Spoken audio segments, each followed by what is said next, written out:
আচ্ছা, মাসের শেষে অনেকেই আমরা দেখি যে যা আয় করি প্রায় সবই খরচ হয়ে যায়, হাতে তেমন কিছুই থাকে না। আর তখন মনে হয়, ইস, আরেকটু টাকা থাকলে ভালো হতো। এই চিন্তাটা মনে হয় আমাদের সবারই বেশ পরিচিত, তাই না? খুবই কমন একটা ব্যাপার। তো এই সমস্যাটা নিয়ে কিভাবে এটা থেকে বের হওয়া যায় সেটা নিয়ে রমিত সেঠির একটা দারুণ বই আছে, I will teach you to be rich. আজকে আমরা ওই বইটার কিছু আইডিয়া নিয়ে কথা বলবো। হ্যাঁ, উনি আসলে দেখিয়েছেন যে কম আয় করেও কিন্তু ধীরে ধীরে সম্পদ তৈরি করা সম্ভব। ওনার একটা সিস্টেম আছে। এই সিস্টেমটার পেছনে তো ওনার নিজের একটা গল্পও আছে, তাই না? উনি নাকি কলেজে থাকতে কি একটা ক্রেডিট কার্ডের ঝামেলায় পড়েছিলেন। হ্যাঁ, ঠিক। কলেজে পড়ার সময় উনি কিছু ক্রেডিট কার্ড নিয়ে একটু ভুল করে ফেলেছিলেন আর কি।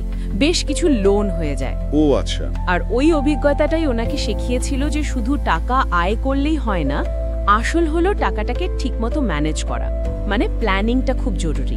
ঠিক। আর সেখান থেকেই তো ওনার ওই কনসিয়াস স্পেন্ডিং প্ল্যান বা সতর্ক খরচের ধারণার জন্ম, তাই না? একদম। ওনার মূল কথাটা হলো, যে জিনিসে তুমি সত্যি আনন্দ পাও সেটার পেছনে মন খুলে খরচ করো, আর যা তোমার কাছে জরুরি না বা তেমন আনন্দ দেয় না ওগুলো বাদ দাও। এটা কিন্তু দারুণ একটা কথা।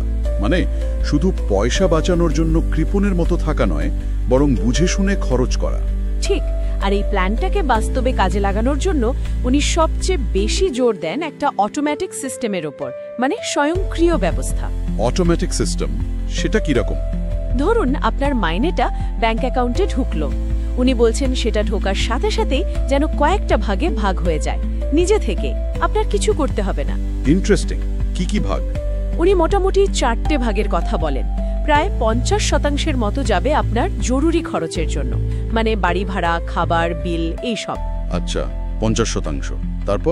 তারপর 10% সরাসরি সেভিংস বা সঞ্চয়, ভবিষ্যতের জন্য।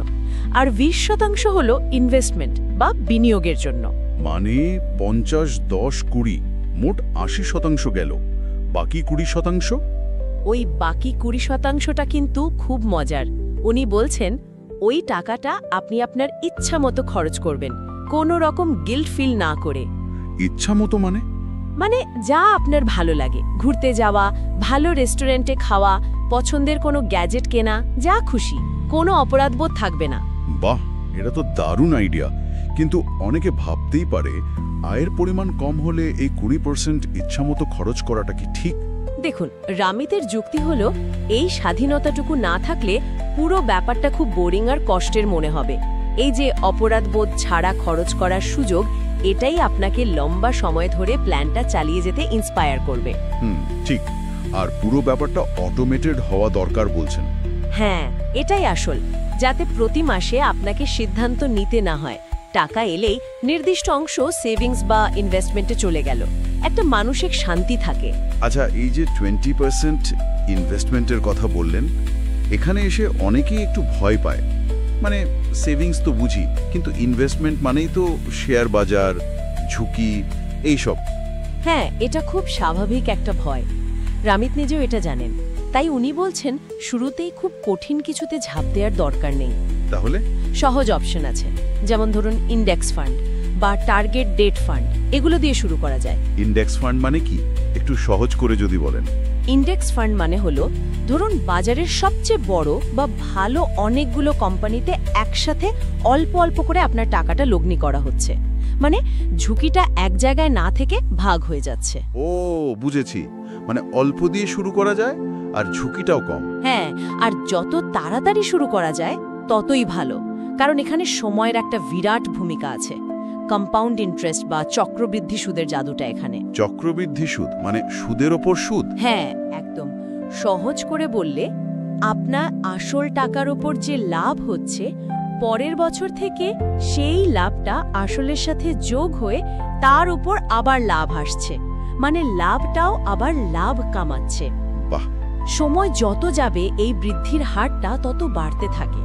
শুরুতে হয়তো অল্প মনে হবে, কিন্তু 20-30 বছর পর দেখলে বোঝা যায় এই ছোট ছোট ইনভেস্টমেন্ট কোথায় গিয়ে দাঁড়াতে পারে। তার দেরি না করে অল্প দিয়ে হলেও শুরু করাটা খুব জরুরি। খুবই জরুরি। আচ্ছা, ইনভেস্টমেন্টের পাশাপাশি ক্রেডিট কার্ড নিয়েও তো ওনার একটা অন্যরকম মত আছে।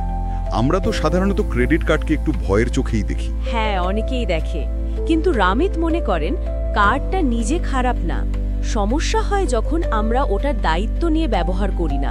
তাহলে কিভাবে ব্যবহার করতে বলছেন? নিয়ম মেনে। সবচেয়ে জরুরি হলো প্রতি মাসে পুরো বিলটা সময় মতো দিয়ে দেওয়া। দরকার হলে অটোপে সেট করে রাখা যায়, আর কার্ডের যে রিওয়ার্ড পয়েন্ট বা ক্যাশব্যাক থাকে সেই সুবিধাগুলো নেওয়া। কিন্তু অবশ্যই খেয়াল রাখতে হবে যেন আয়ের চেয়ে বেশি খরচ না হয়ে যায়। নিয়ন্ত্রণটা নিজের হাতে রাখতে হবে। তাহলে পুরো বিষয়টা যা দাঁড়াচ্ছে সেটা শুধু টাকা জমানো বা খরচ কমানো নয়, ওনার ওই রিচ লাইফের ধারণাটা আসলে কি?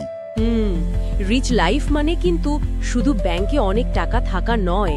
এর মানে হলো একটা আর্থিক স্বাধীনতা, মানে টাকার চিন্তা না করে নিজের পছন্দের জীবনটা বাঁচা। যেমন ধরুন, নিশ্চিন্তে ছুটি কাটাতে যাওয়া, পরিবার বা বন্ধুদের সাথে ভালো সময় কাটানো, নিজের শখগুলো পূরণ করা, আবার ভবিষ্যতের জন্য একটা নিরাপত্তা বোধ করা। এটাই রিচ লাইফ, যেখানে টাকা আপনার নিয়ন্ত্রণে, আপনি টাকার নিয়ন্ত্রণে নন। দারুণ। তাহলে আজকের আলোচনা থেকে আমরা এটাই বুঝতে পারছি যে একটা ভালো পরিপূর্ণ জীবনের জন্য হয়তো কোটিপতি হওয়ার দরকার নেই, না, একদমই না। তার চেয়ে বেশি দরকার একটা ঠিকঠাক সিস্টেম, সেটাকে অটোমেটিক করে নেওয়া আর নিজের খরচের ব্যাপারে একটু সচেতন হওয়া। রামেশ শেঠির বইটা আসলে এই পথটাই দেখায়। নিঃসন্দেহে এটা শুধু একটা বই নয়, আমার মনে হয় এটা একটা লাইফস্টাইল প্ল্যান, যা শেখায় আপনার আয় যেমনই হোক টাকাকে স্মার্টলি ম্যানেজ করে কিভাবে একটা ভালো জীবন পাওয়া যায়। আমাদের আজকের আলোচনা এখানেই শেষ করছি, তবে যাওয়ার আগে শ্রোতাদের জন্য একটা ছোট্ট প্রশ্ন রেখে যাই। আজকের এই কথাগুলো শোনার পর নিজের ফাইন্যান্সিয়াল ম্যানেজমেন্টকে আরেকটু ভালো করার জন্য খুব ছোট হলেও কোনো একটা স্টেপ কি আজই নেওয়া যেতে পারে? হতে পারে সেটা নিজের খরচের একটা হিসেব করা, অথবা অটোমেটিক সেভিংস কিভাবে করা যায় সেটা একটু খোঁজ নেওয়া। ঠিক, ভেবে দেখতে